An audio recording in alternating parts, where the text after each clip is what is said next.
I might have had to go to China to give a speech, and while I was crossing the road, get hit by a bus and die. Hi, Gary.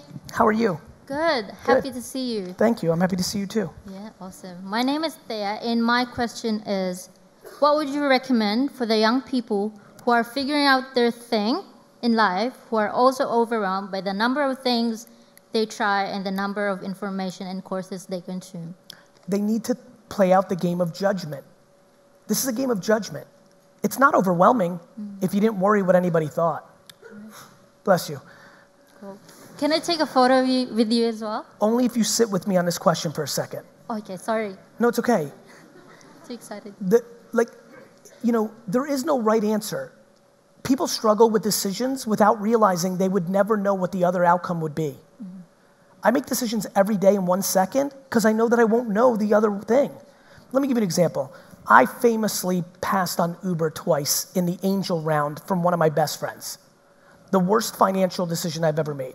I missed, if I wrote my normal check, and I was writing plenty of checks then, I would have $500 to $800 million in my bank right now, right?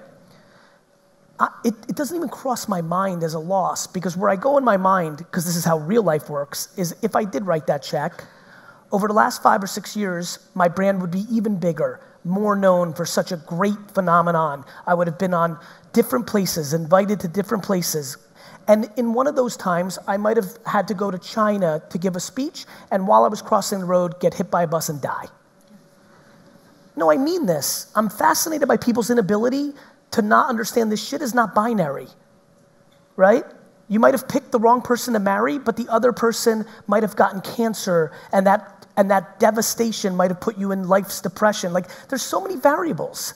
I don't understand why people think like it's one way or the other. It's just, life is gray.